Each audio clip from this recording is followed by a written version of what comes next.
going to be happy. Moving right along, item number 6. 6.1, February 2024 minutes. Both Vice Chair Gove, who's not here, and Commissioner Taylor were absent, so need a motion from my right side. I move that we accept the minutes from that meeting with a couple of minor changes that I submitted. Just punctuation. Second? I'll second that. Call? Chair Claren? Yes. Commissioner Freeman? Yes. Commissioner Kavanaugh? Yes. Commissioner Taylor? Abstain. Abstain. Okay, item number 7 is a code of conduct. We're going to continue this until all commissioners are in attendance, or we figure something else out if we can't make that happen. Number 8, public hearings, minor review. There are none. Number 9, public hearings, major review. Item 9.1 is application 2023-155, the Deerdorf Waldorf School Use Permit. Commissioner Freeman needs to recuse himself. State that he's an applicant. As the applicant. Yes, sir. So, I'm kind of disappointed. I thought we'd see Martin Wood do another. It's not a meeting without Martin. Darn. All right, staff presentation. Chantel, you're up. Good evening, Commissioners. It's Chantal Bernberg, Associate Planner with the Town of Truckee.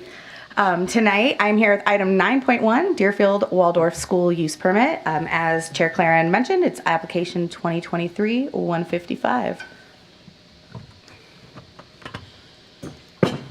So tonight, the Planning Commission's role is to evaluate whether the project is consistent with our general plan and our development code. And then with the use permit, we're really looking at whether or not the use is compatible with adjacent uses, and if the design, the configuration, and any impacts work with the development standards of the zoning district. The project location is 12315 Deerfield Drive. It's a 1.1 acre site in our 2040 general plan commercial land use designation and currently in highway commercial zoning.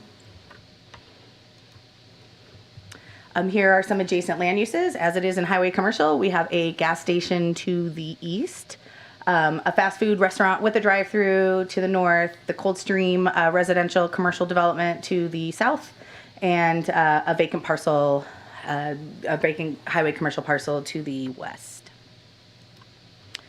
So a little background about the site. In 1992, this building, the Donner Lake Plaza building, was approved by the Nevada County Zoning Administrator. It's had a couple different tenants over the years. It started as a U-Haul office with U-Haul storage and rental. Then the Sierra Sun moved in. It was the Sierra Sun offices for some time. And the latest tenant was the Tahoe Sierra Board of Realtors.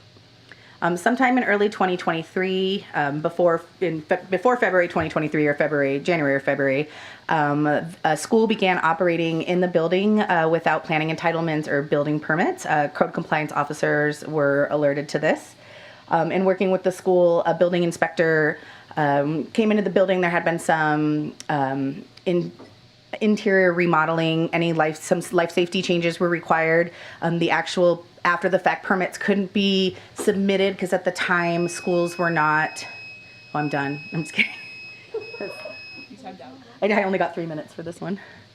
At the time, the use was not allowed, so you couldn't submit building permits. But in May, during our general plan adoption, the zoning district was amended to conditionally allow schools. So that's how we got here today. The Wild River School, the applicant, is proposing operation of a private 1st through 8th grade elementary middle school. It's 126 students at maximum. They're proposing interior remodeling. It'll actually be after the fact. I believe the remodeling has been completed, but we'll permit it through this process. And some new perimeter fencing and an entry gate for student safety. And in order to permit these, we're looking at 2 land use entitlements, the use permit for private and public schools in the highway commercial zoning district, and a zoning clearance for commercial projects with less than 7,500 square feet or more of floor area. So here we're taking a look at the site. I keep trying to figure out how I want to describe the parcel. It's not exactly a flag lot, kind of like a hammerhead or an axe, I don't know. But it's mostly rectangular, and you will see this access point right here. This is what provides access to Deerfield Drive.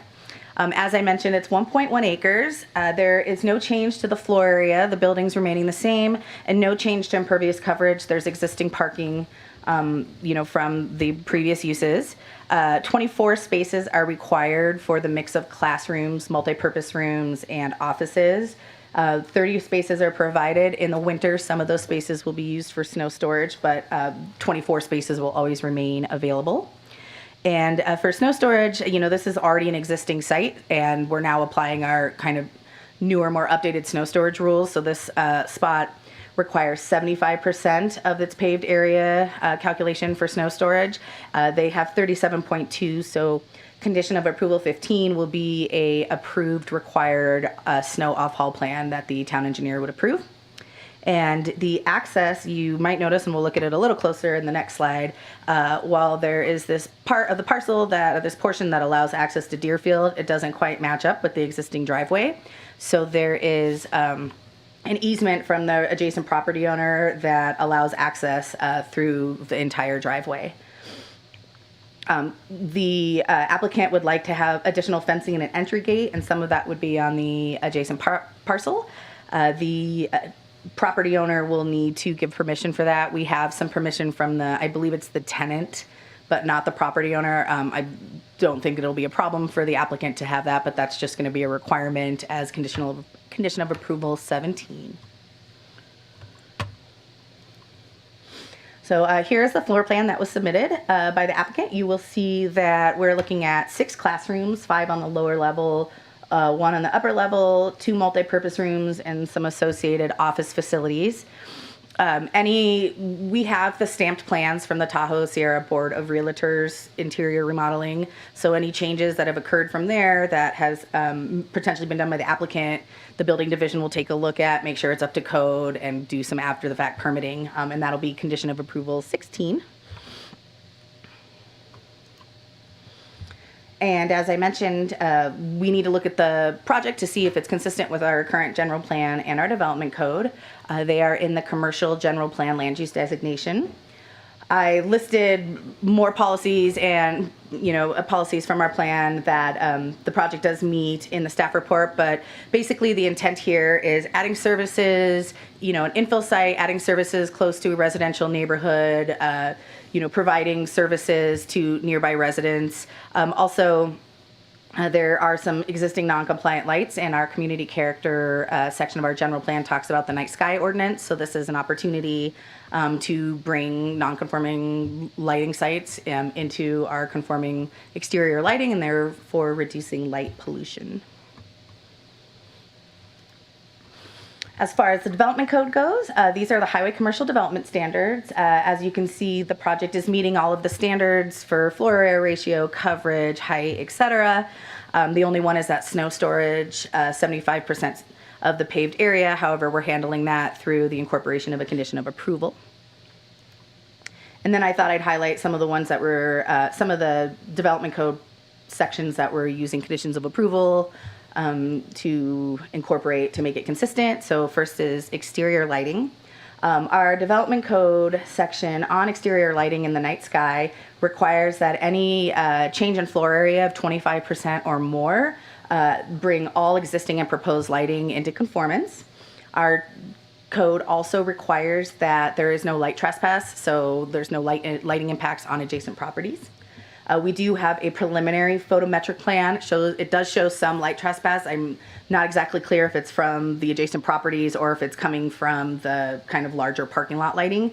But as condition of approval number 20 will require is a photometric plan showing that the lighting from the building isn't trespassing and that the current existing parking lot lighting is compliant. Staff doesn't have all the information on that. If it's not compliant, it'll be required to be brought into compliance.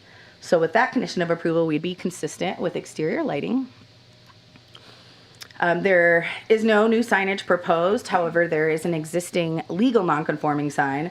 So the Donner Lake Plaza sign was approved in the 90s. It's no longer an approvable sign, but it is legal, and there are certain things that can be done, change of copy, certain repairs that could be done, but they all have to be reviewed by staff, and they have to meet the nonconforming sign section of our code.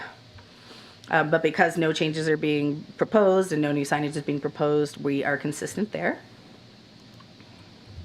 And then finally, we have fencing.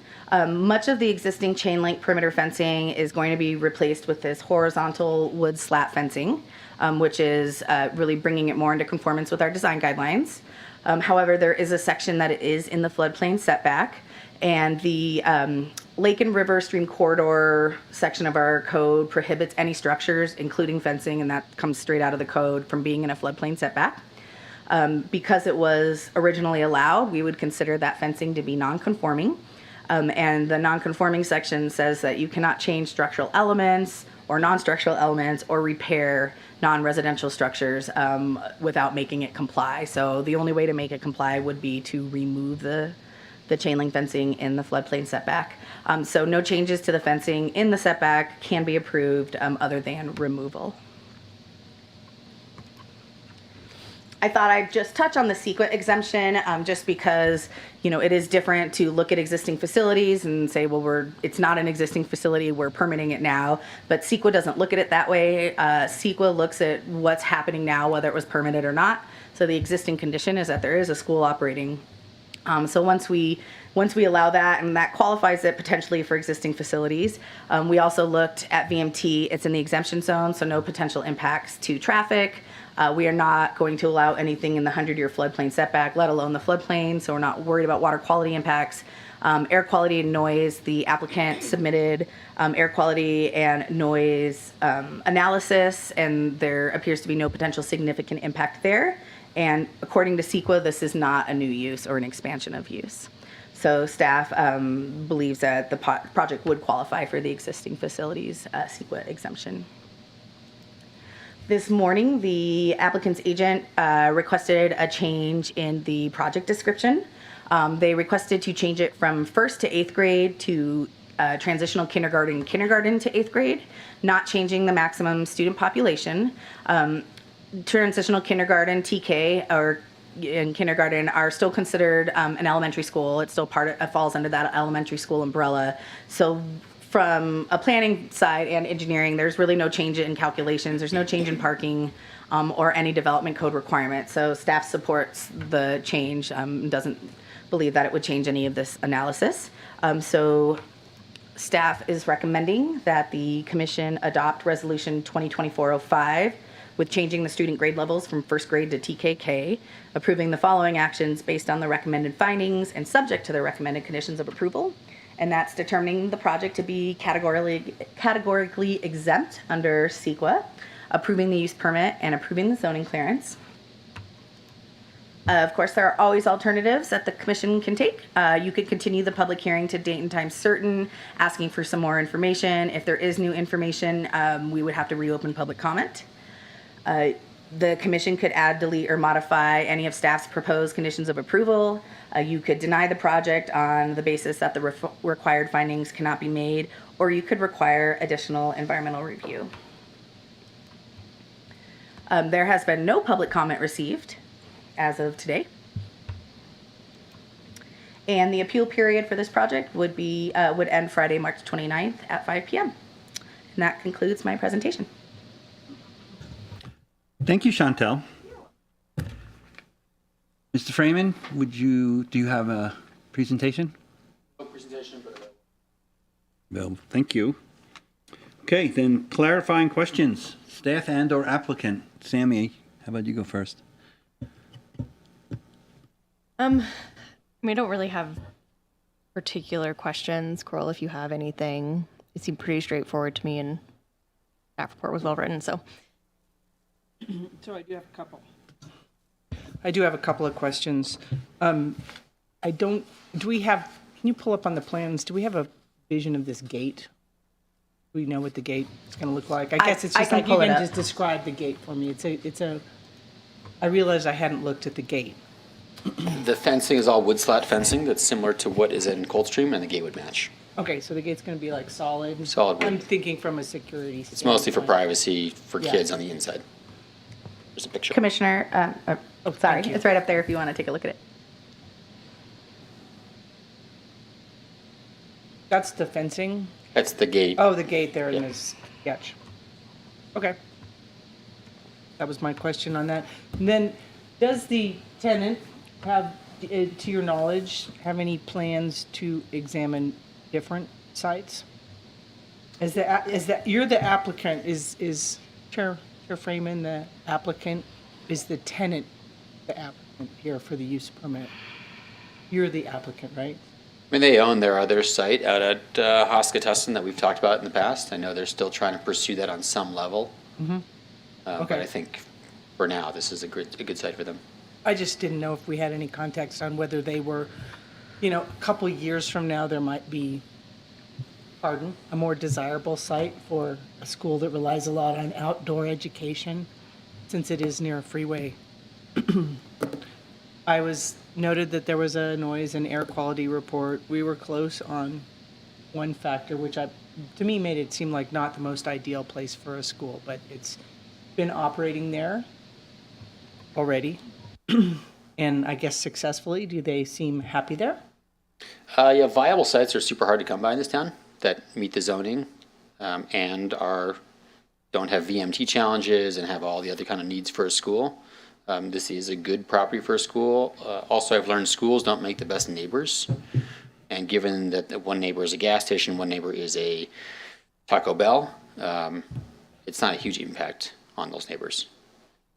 Those neighbors might be an undesirable impact on the school. I wouldn't cite a school next to a drive-through or a gas station or a freeway if I were choosing a spot, but I understand that it's been difficult, especially for the school, to find a place to rest. Most schools in Truckee are up against the highway. Good point. I don't have any other questions. I'm just going to state that I was the contractor for the Board of Realtors, so the set of plans that you're using was submitted by me. I just want to put that out in the public record, just because. Is that it then? I'm going to open up for public comment. If you have any comments, state your name that pertain to this item specifically. Seeing none, I'm going to close public comment. I think we're ready for a motion.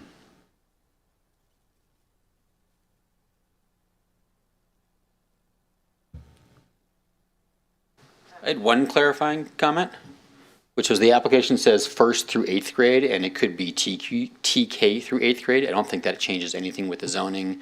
It's really dictated by the number of classrooms, which would not change. And I think the resolution is going to have that amendment in there.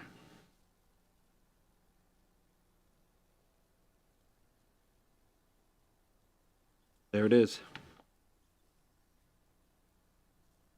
I'll make a motion. Thank you. To adopt Resolution 2024-05 with changing student grade levels from first grade to TK/K, approving the following actions based on the recommended findings and subject to the recommended conditions of approval. 1, determine the project to be categorically exempt from CEQA. 2, approve the use permit. And 3, approve the zoning clearance. Second. All, please. Chair Claren, Yes. Commissioner Kavanaugh, Yes. Commissioner Taylor. Yes. Motion passes 3-0. Congratulations. Number 10 on the agenda, staff reports. This will be quick. We do have a couple items next month for your consideration. One that is certain will be the Trailside Townhomes project up in Tawadonner. And then we potentially are having some development code amendments back before you, but we're a little unsure at this point. But we'll for sure have one project. What's the trail site? What is that? Sure. It is 6 townhomes on Zurich. Popular street, I guess. Okay. And I will add, just because it's interesting, they'll be all locals only for sale units, if approved. It's zoned in Tower Donner for 6 units? It's zoned for higher than 6 unit. It's zoned for higher than 6 units for us. It's zoned, I think it's zoned for 7 units in Tahoe Donner. Got it. But there's some site constraints, so. Right. Thank you. Where else? Did I skip anything? 11, information items. Jenna, any upcoming agenda items or meetings? Nope. Number 12, ladies, any commissioner reports? Comments? Complaints? Seen a good movie No. lately? All right, then I guess we're adjourned. Do I need a motion for that? Is that a new record? Sure.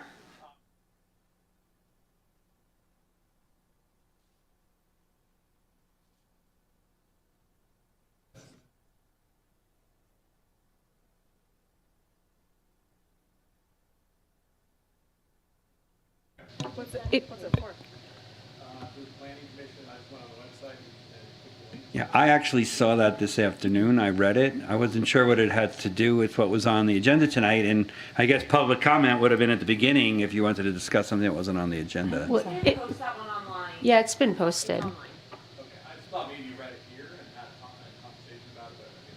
Was this with respect to the Waldorf school or just in general? No, it was a generalization about noise pollution.